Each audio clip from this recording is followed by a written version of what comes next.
Have you noticed that politicians struggle to enact the things that they run on? That regardless of who wins elections, lawmakers cannot pass whatever legislation they want. They find themselves bound by what is popular, or at least their sense of it. They can only act within a narrow set of ideas, and that range is called the Overton Window. And on the Overton Window podcast, we look at issues around the country and talk to people who change what is politically possible. In Utah, the Overton window on labor policy appears to have just shifted. The state recently passed a ban on public sector collective bargaining. Joining us to discuss how this legislation came to be is Utah Representative Jordan Teuscher. Representative Teuscher, thank you for joining us. Yeah, thanks for having me, Michael. So for people who may be unfamiliar, could you briefly explain what is meant by collective bargaining and just a brief intro to what this law does? Yeah, so collective bargaining is where the employer enters into a contract with the labor union. And as part of that contract, the labor union comes forward as the exclusive representative of all of the workers to negotiate for their wages, benefits, and anything else that they think is important. At the end of that, they put together a contract that lays out those terms that essentially all the employees within that organization are bound to, and the employer is bound as well. And so you see collective bargaining both in the private sector and you see it in the public sector. In Utah, we haven't had a ton of public sector collective bargaining, and that's where we really took a lens this last year to say, is that really the right approach, and what are the problems with public sector collective bargaining? So what are some of the problems with it, and what is the action that you all took and what was driving it? Well, from my perspective, it's really three main things that cause an issue when you have public sector collective bargaining. The very first part of it is when you have a group, and I guess this could apply to private sector collective bargaining as well, but when you have a group that gets to negotiate on behalf of everyone, then you would want to ensure that that group has a pretty good bulk of the employees to be able to come into that room and negotiate on behalf of everyone. One of the problems that we've seen in the state of Utah is that labor unions may have 25, 30, 35% membership, and they step into that room as the sole negotiating partner on behalf of all workers. They represent 100% of workers, even though their members are only 35, 30% of the workforce.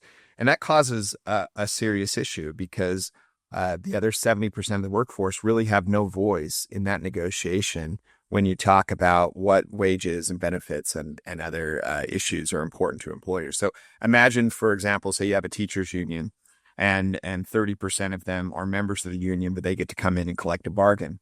Well, the 30% that are members of the union typically will skew to those that are more experienced. They have more disposable income, so they can pay the union fees, et cetera. So their interests and priorities are going to be different than a brand new teacher that's not a member of the union that wants something different. The more experienced teachers may be looking at, okay, what's my pension going to look like? What's my retirement benefits? How do I make more money the more years that I've worked in this company? Whereas that younger teacher is going to think, okay, how do I get maternity benefits? How do I get more paid time off for my young family? How do I ensure that I have more days to work on lesson plans because I have to develop these all from scratch, whereas the experienced teachers, reusing the same thing that they've done every year. And so we want to make sure when you come into those negotiations, especially when you're negotiating with the government, that we hear all of those voices. And that's a huge problem with collective bargaining. If they're only hearing one particular voice and that's the one that gets to make all the decisions, that's a problem. And we definitely heard that in Utah. There were a number of public workers that came forward and just said, I feel like my voice is not heard in the collective bargaining process. I've come forward to my employer and said, hey, I'd really like to see this or that.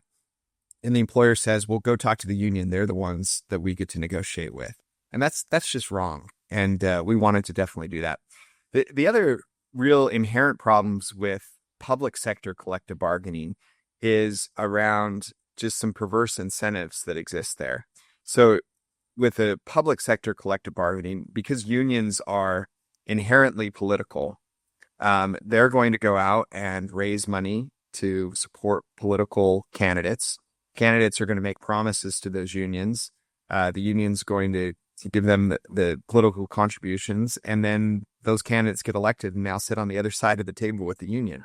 Where else would we allow that sort of conflict of interest anywhere else? And that's a significant problem that we're trying to solve. And then really the last thing that we look at is with private sector collective bargaining, your companies are motivated because they have to make a profit.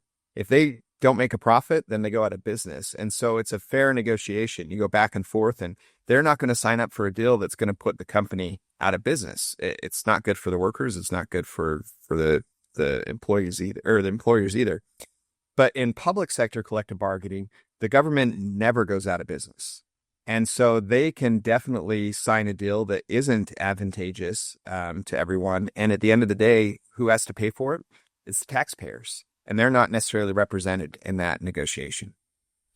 Yeah, I think that's exactly right there. And looking back at the history of public sector unions and collective bargaining in government,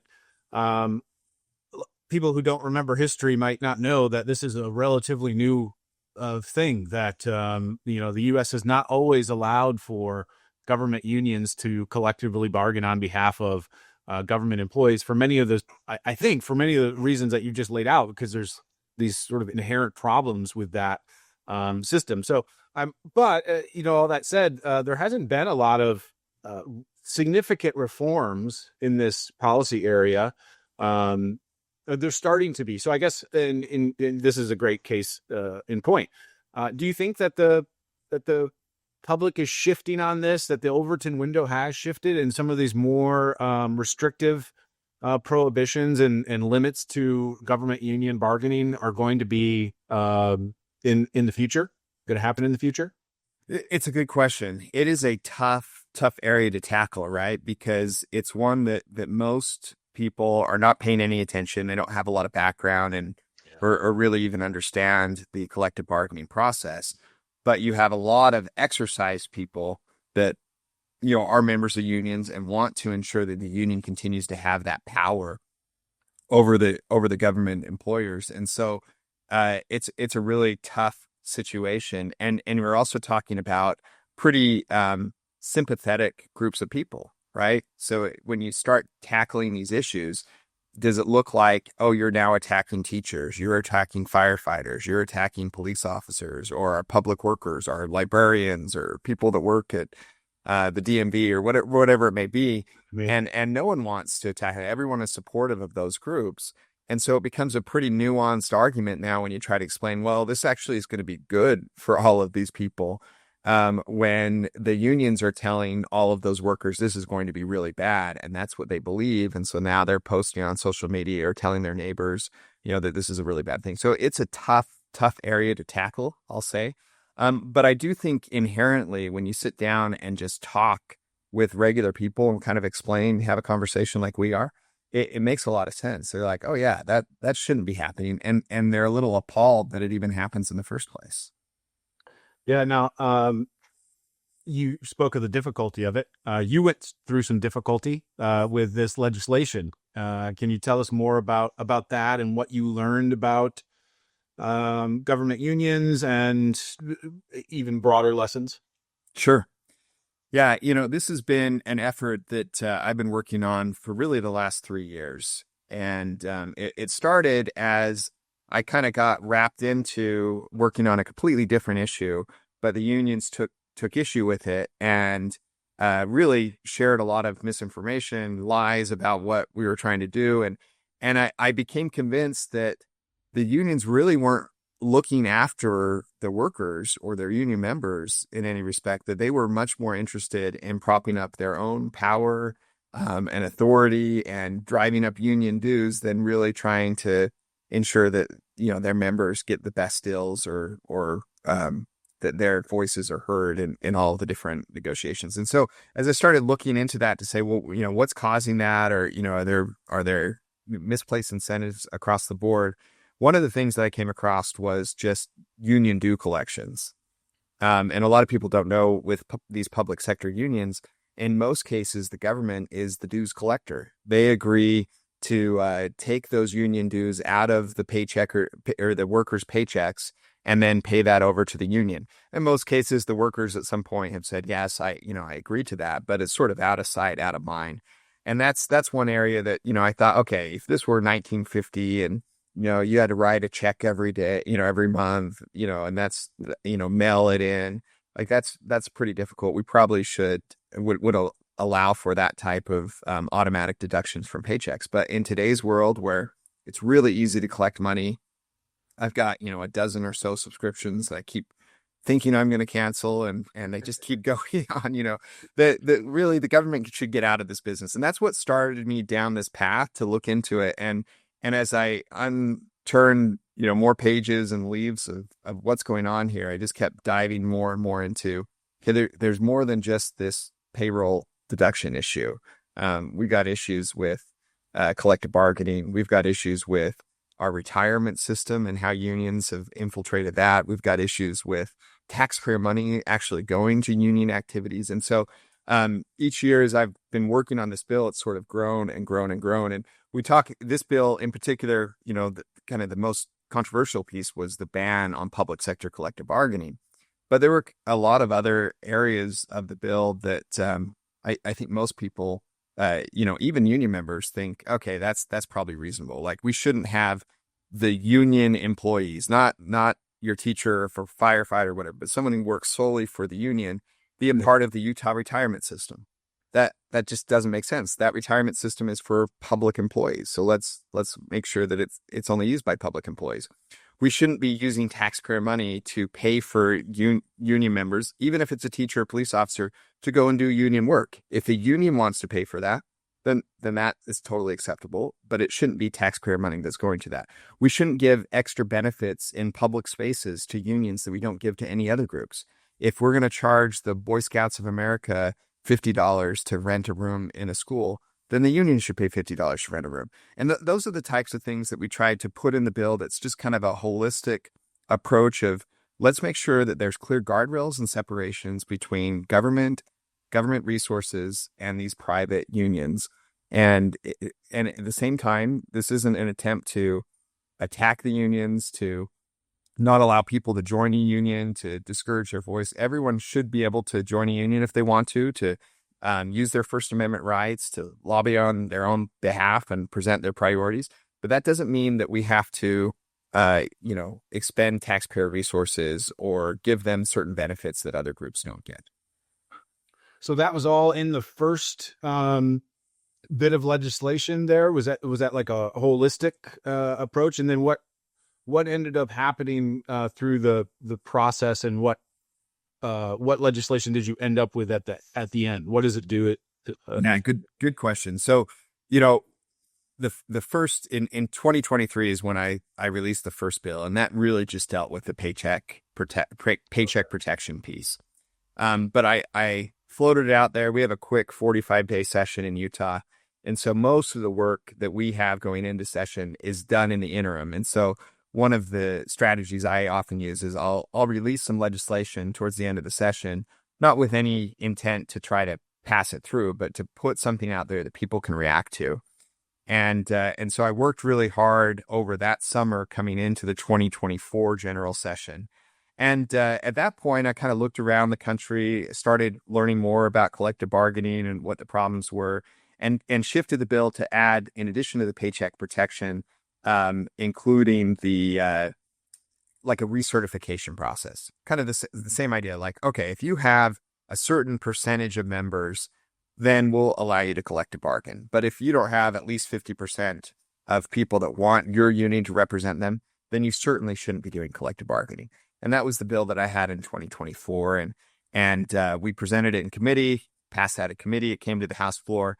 At the same time, there were a number of other negotiations that were going on with the union. And as we kind of prioritized what was most important in the session, we decided, all right, let's put a pause on this negotiation. There were some commitments that the labor unions had made in terms of constitutional amendments that we thought were good for the state across the board, and didn't want to poke the bear too much. And so he said, all right, we'll work on this next session. what we found was the unions, which seems to be the case in most of the interactions that I've had with them, did an about face at the end of the session. Things that they had promised that they would support, they ended up not supporting. And I think it even built some more support moving forward to say, yeah, these really are bad actors and we need to do something about it. And that's coming into the next session, again, kind of diving more into the issue and understanding the retirement benefits and collective bargaining. That's when the bill that I presented at the beginning of this session in January had the full-on ban on collective bargaining. It had the retirement benefits. It had the no release time or other government benefits that go into it. We also coupled that with one of the things is I met with teachers and kind of tried to understand why they were members of the union. What were they getting out of it? We wanted to make sure we weren't hurting the union, but also protecting our public workers. One of the things that they said was, well, I'm only a member of the union because I want the insurance protection, right? That I'm afraid I might get sued in the classroom for whatever happens, or maybe I'll need someone to protect me if, they want to fire me and I want that protection. So that's why I pay the $80 a month for union dues. And from my perspective, I thought, well, we could do better than that, right? We could provide some sort of professional liability insurance for teachers that don't necessarily want to be a part of the union, that even say like, hey, I don't agree with what they're advocating for at the state level, at the national level, but hey, it's the only way I can get insurance. And so we added that as a component in the bill. We found that we could go out to the private market and get similar, if not better coverage than what teachers were getting from the Education Association for less than they would pay for 1 month's dues to the union. So we added that in the bill as well. In the start of the session, it went quick, right? It went through committee, it passed through the House, went over to the Senate. And at that point, I think the writing was on the wall that we had the support to pass this bill, the union started coming to the table and saying, well, is there any sort of compromise that we can work out here? And as we talked through it and really wanting, part of our culture in Utah is, if we can find a good compromise, something that, all the people leave from the table, not necessarily completely satisfied, but, happier than, if you try to ram something through, then that's something we want to work on. So we put a pause on what was going on in the Senate. We came to the table and I offered to say, all right, if all of the unions can become neutral on this bill, then we can go back to just the recertification component. We'll include everything else, the retirement, the teacher liability insurance, the no release time, those will stay in the bill, but we'll change the all-out ban on collective bargaining to just the recertification. And initially the union said, all right, I think we can do that. We need to see the language. So we started making changes to the bill, coming up with drafts of it. I got a letter from the AFL-CIO, AFT, AFSCME, the Utah Public Employees Association, the Firefighters Union, the FOP, really all of the unions across the state, and then, separate communication from the education associations that said, all right, we agree with this, we'll be neutral on the bill. And so we started moving in that direction, thinking that we'd have the support. But what we found was initially, these unions that were saying they were neutral weren't acting like they were neutral. So some of them just refused to tell their members that they had made this deal to be neutral. Mm-hmm. And so, if you were on social media or they were having rallies at the Capitol against the bill, and we're like, wait a second, you're neutral on this. And they're like, yeah, we are, but we can't tell our members that. Like that doesn't make sense, right? And so they packed the chambers with union members, and they were putting pressure on our members, and then you had a couple of the bigger groups like AFSCME, AFL-CIO that came back and said, even though we agreed we'd be neutral, we've decided we can't be neutral anymore, and we're pulling away our neutrality from this. And with that and everything that was going on, the Senate had just had enough, and they said, "That's it. We're stopping the negotiation here. We're passing the original bill." So what passed through Utah and was ultimately signed by the governor was essentially the original bill that had all the components we talked about. Okay, wow, that's It's interesting, and it's not surprising to me, being having worked in this space for more than a decade now, and I was in education policy for a while, so I had a lot of interactions with teachers unions. Uh, None of those things surprise me. But I'm curious from you, especially with kind of the Utah's unique approach, maybe, or their maybe just more of an emphasis on compromise. Do you think this is something that is representative of a broader change in political discourse, or do you think this is something that's maybe unique to these government unions? In terms of the change in their perception or their And the willingness to say one thing and just behave in a totally different way, behind the scenes, or when they're away from the bargaining table. Yeah, that's a really good question.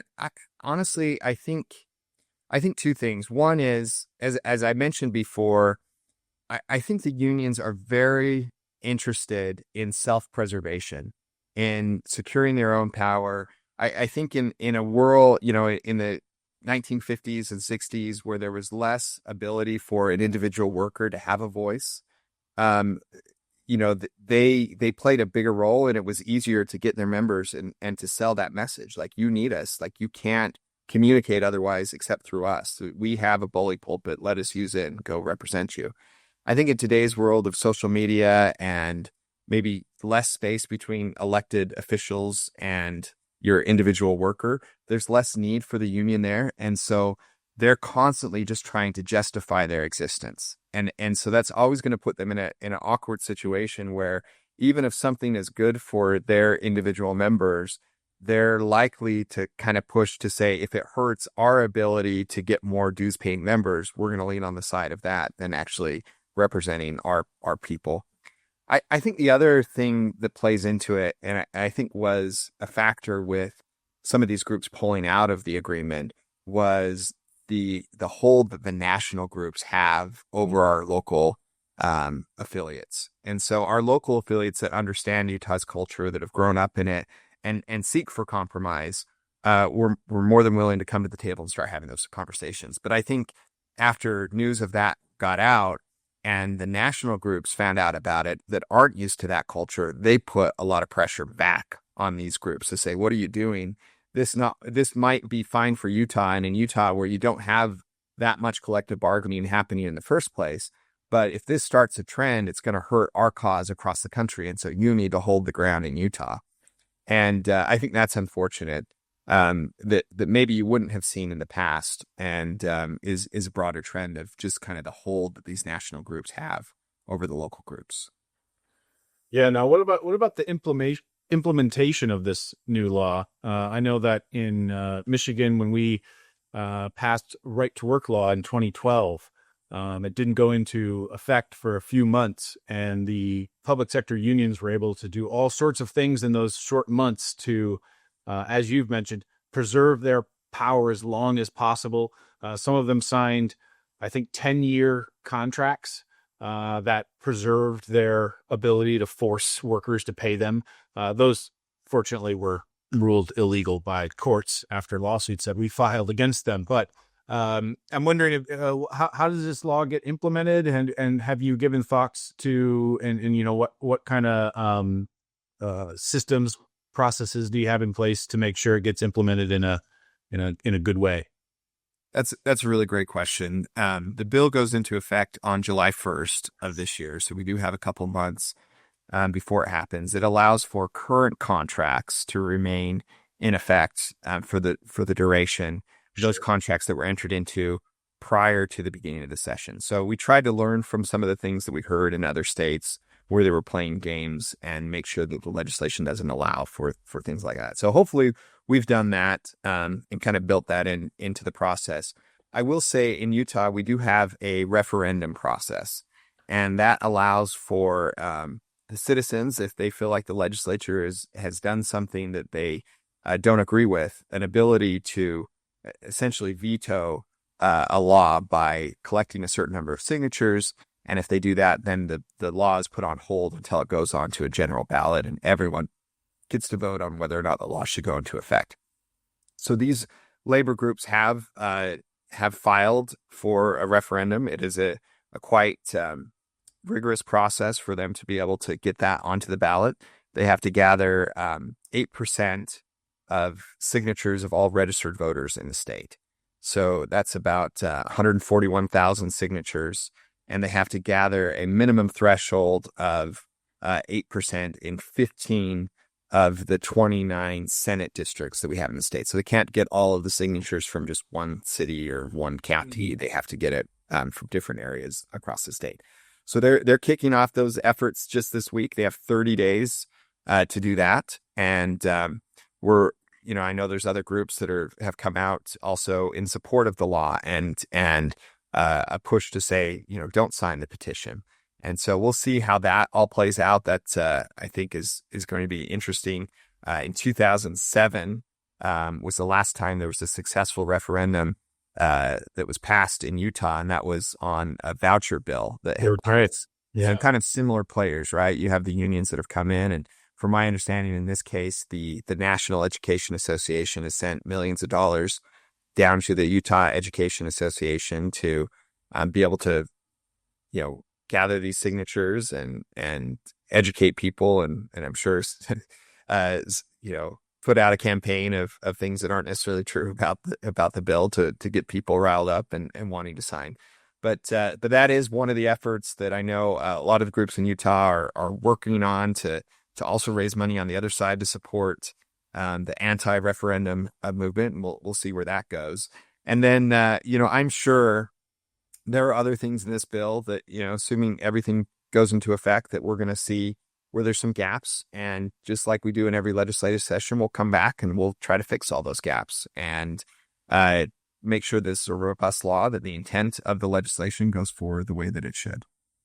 So what does this mean for, so let's just take teachers, for example. It's probably the largest employee group that is impacted by this potentially. So how will that change for them when they negotiate a salary? Or, I mean, what, like practically, what does it mean for an individual teacher now to then no longer have a collective bargaining agreement that dictates all their working arrangements? Yeah, that's a really good question. And it's a question I get from teachers all the time, because they'll say, well, I don't necessarily have time to go and individually negotiate out my contract. And so what I would say is, if you look across the state, 99% of all employees in the state do not have a collective bargaining agreement. And the question would be, well, how do they negotiate their salaries, right? How does it work? And even in the public space, I mean, it's a very small, I mean, we have the majority of teacher unions in our state do it.